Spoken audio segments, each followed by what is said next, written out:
Hi guys, it's Melissa in Minnesota. Welcome back to my channel. And today's video is going to be a tag. I was tagged by Mariah Sierra 94. Thank you so much, Mariah. I appreciate it. And I will say how exciting because you are the first one to officially tag me to do a video. I've done previously, the tags are just ones that I watched on YouTube. And the YouTuber just said, you know, if you were watching this and if you want to do it, then go ahead and do it. But Mariah, thank you so much, sweetie. I think this is so fun, and I can't wait to tell you guys what I chose. The tag is based on your perfect palette. There are 8 questions to this, and let's go ahead and get started. I'm going to say, just to start off in the beginning, if you watched any of my videos in the past, you know I have a gluten intolerance. There's only one palette that I'm going to introduce, and that would be for my number 8, that the company has actually officially said that they are gluten-free, or this product is gluten-free. So I do want to say that up front. The other ones are ones that I've had in my collection that I haven't had any reaction to them. I don't see any ingredients in them that would be gluten, but like I said, with some of the things I found cross-contamination a factor in a reaction that I might have that would cause something, you know, itchy eye or something like that. These I haven't found that I'm going to state any reactions to that. So I just want to say that up front, and let's get started. The first question is, which palette do you think has the best packaging? And out of my collection, what I have is TheBalm. I have 2 palettes by TheBalm, and I want to say that both of these, I think TheBalm has the best packaging in the palettes that I contain.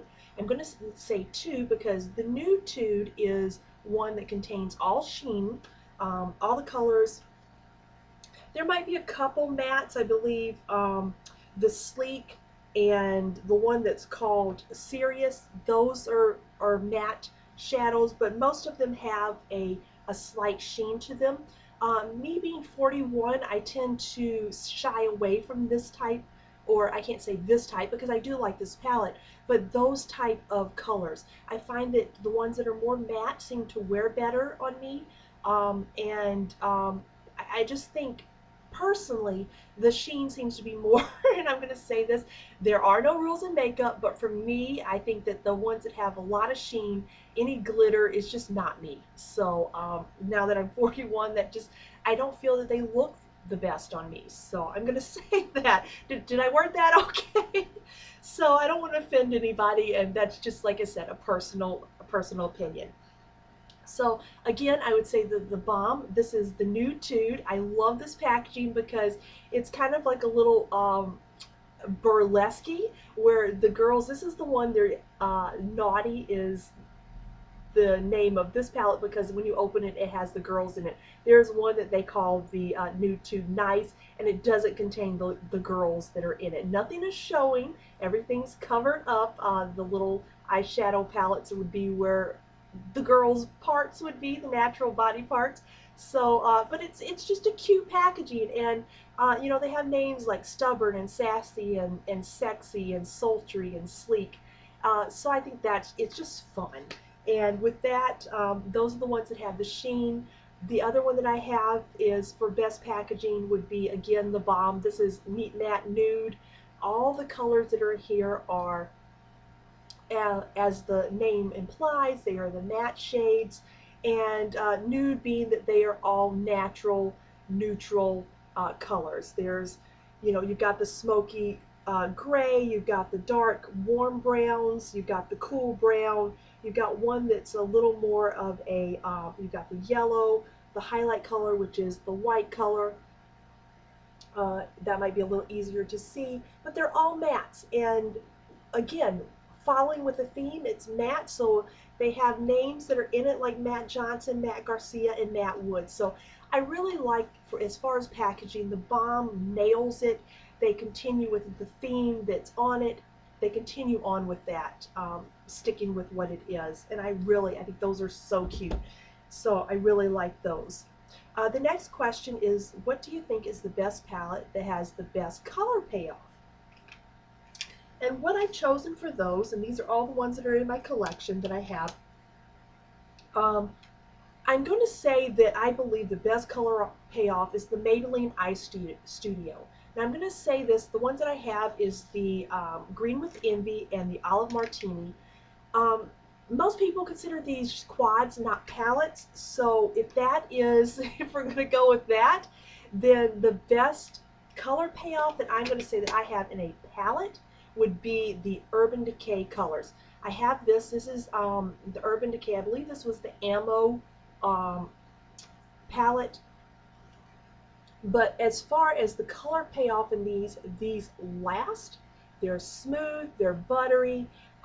Again, you know, there's colors in here. Most of them have some type of glitter, which I've kind of stayed away from, but there are some like Sin and Last Call and Shattered and Mildew and Smog. Those are more of a sheen versus having any glitter in them. But again, Mildew and Smog are the ones that this would be Mildew, and this would be Smog. Oh, sorry, Smog would be here. But the color payoff, they blend really well. They stay on your eyes. This would be the palette that I would recommend as far as that in my collection. Number 3, the most versatile. This would actually be for the best traveling and the most versatile is the palette that I have. This was a limited edition. This is the Aqualillies by Tarte. They are waterproof colors, which again is why I would say they would be the most versatile because they're long lasting. And for traveling, the colors in this, they have a highlighter, a bronzer, you've got your blush in the middle, you've got what they call 6 shadows, but these are very, I mean, you've got the lighter color for a highlighter, you've got 3 colors that you can use as a nude color for, excuse me, I'm going to choke there. You've got, most of these are have some type of sheen to them, but this lighter brown is more of a matte. You've got the darker brown up here, and the reason I'm saying this is the versatile palette, best for travel, is because one kit, I mean, you can use this as an eyeliner. This is the dark enough brown that you could use it for that. And I actually like this brown. I found that I've reached 40s. The black tends to be a little harsh for around my eyes. It kind of closes them in. I find a brown, especially a darker brown, works very well for that. And really, like I said, the most versatile and the easiest travel. So this would be questions 3 and 4. This is what I would recommend. Waterproof, highly wearable. So could not ask for a better palette in that. So my biggest regret, number 6 is, or I'm sorry, number 5 is the question, would be the Sonia Kashuk palettes. These were raved about. They are compared to the Urban Decay Naked 1, 2, and 3 palettes. You've got one, this is the Eye on Fall color. This would be the number 3. These are all a shiny, I don't think they have any glitter, but more of a sheen, shinier palette. And then you have the Eye on Neutral, number 2. These are all mattes. I've watched videos, people say they love them. Like I said, they compared them to the Urban Decay, the 1, 2, and 3 palette, but the first ingredient in both of these palettes is talc. I find them very chalky, very, I don't know, some of them tend to flake. They're just not something that I reach for at all. I've kept them, I don't know, they're probably going to be donated family, friends, anyone.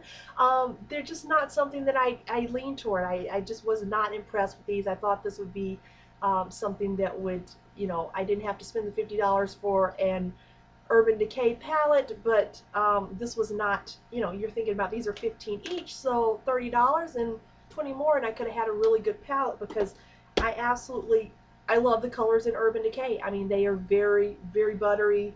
Now, I'm not going to say all of them are because I know that sometimes within palettes there could be, you know, one color just doesn't perform, or 2 colors. But I'm really impressed with this palette by Urban Decay. So really, I think I should go for the Naked palettes if I decide to go for more neutral palettes. So that's my opinion on that, and I'm sticking with it.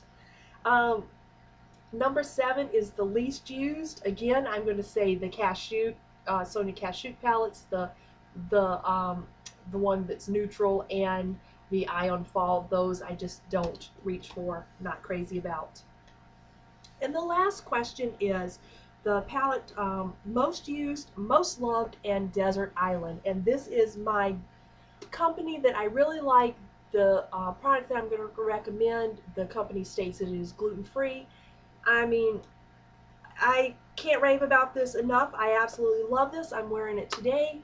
This is the Hourglass palette. This was a limited edition. I got this at Sephora back during the holidays. They have since re-released it, which I am so happy they have. So I would say get this palette. It is one that I absolutely love. I have considered buying another one because this one is so good, and I do reach for this a lot all the time. One of these shades, and I'm not sure which one, this contains dim light, incandescent light, and radiant light. I know dim light is part of the normal collection. You can get that in the larger compact, but I'm not sure if it's incandescent or radiant light that's just limited to this palette, and you can't get it. It has not been released in a larger palette or larger compact yet. So as of now, you can only get that one color in this, but 2 out of the 3 that are in here are part of their normal collection. But this is so great. The darker color that's here, and I'm not sure because I'm not sure if the names, which one it would be offhand, but they do have a darker color. I'm actually wearing that on my lid and my crease now. The lighter color that is here, I am wearing it on the brow, like right under my brow bone, or on my brow bone, under my eyebrow. And this color is mixing this one and the darker one. I am actually wearing it on my cheeks. It's a very neutral, natural palette. I love this. I have combination skin, a little oilier in the T-zone, but I don't find this provides a natural, happy, healthy glow, but it does not provide, or doesn't, the term that I'm looking for is, it does not make it, my skin, excessively oily. It doesn't appear oily. So I would highly recommend this. This is something that I will always love. It will be in my collection. Could not live without this. It's one of those things where I don't wear a lot of makeup, but this just makes me look better. And you can, I've seen on YouTube videos where people actually, you can take the lighter color and dust it all over your face for a healthier glow. Use this. It's not going to work if you have a dark complexion, but for lighter complexions, I am fair to medium depending on the season, whether or not I have sun, would work as a slight bronzer. So I highly recommend this. This is what my number 8 would be, my Desert Island most used, most loved palette. I hope you guys enjoy this video. Feel free, I'm not going to tag anyone individually, but if you're watching this, it is really a fun video, and please feel free to do this. I would love to hear what your selections are. If you don't want to make a video, then just let me know in the comments. I would love to hear your what your choices are. So I hope everyone has a wonderful day. Thank you again so much, Mariah, sweetie, for tagging me. This has been so fun, and I'll see everyone in my next video. Goodbye. Have a great day, guys.